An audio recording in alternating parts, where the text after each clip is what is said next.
When you log into your admin portal, it's going to default to your routes. So we have separate tutorials for routes and properties. The one I'm going to do right now is property history. This is a very valuable tool, additionally to reports. Reports do also similar things that the history does, but for here, this is specifically looking at history. So if I want to look at the total history of the daycare, I can search that, and now anytime the daycare has been serviced, all of those service dates are going to be in here. If I'm doing invoicing and I want to filter by a property and I want to look specifically at the test property 1, and I can leave all services, or I can say, hey, I only want to look for when it was plowed, whatever I want to do there. And then I can also filter by date. So if I'm doing invoicing and I'm invoicing test property 1, and I need to say, hey, I'm invoicing for this month, if I'm doing it today and I want to see November 1 through 9 here, I can do that. And then I can confirm. Sorry. So I need to select that and do 1 through 9 and then confirm. Now it has Wednesday, the November 1st through the 9th, which is today. And if I submit that, now it's going to show all of my history for that. So I had the search in there, so I had to take that out. But so that's now going to show when I do those filters, okay, I'm creating an invoice, we've serviced it on the 8th and we serviced it on the 9th. If I need to look at what services were done, I can click on that, it's going to give me that whole report. So it's going to show me what's done there.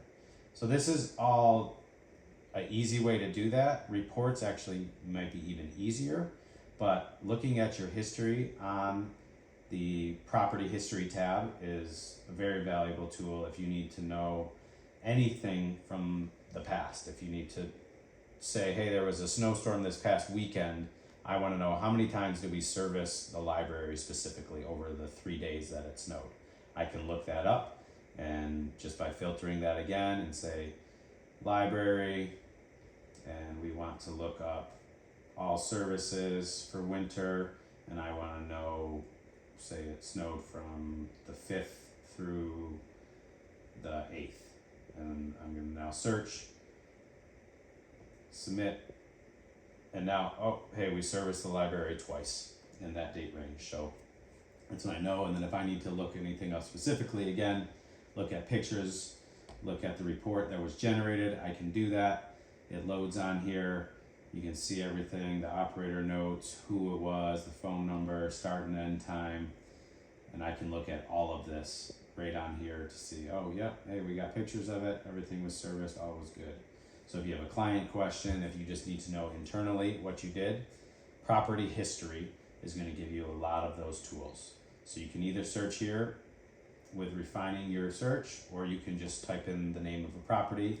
And I can even type in, I'm the only operator on here is dummy account, but I could search by operator if I wanted to. Okay, everyone that has the name dummy in it is going to now show up. So these are all the services that the dummy account did. So if that were John Smith and I searched John Smith on here instead, I could look up all the services that John Smith then did.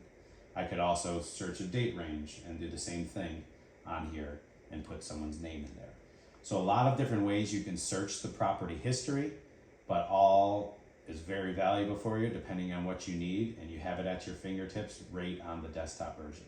You have some of these features on the app as well, but you get a lot more information and it's a lot easier to use on the desktop version. So that is all about the property history tab on mysnowscape.com.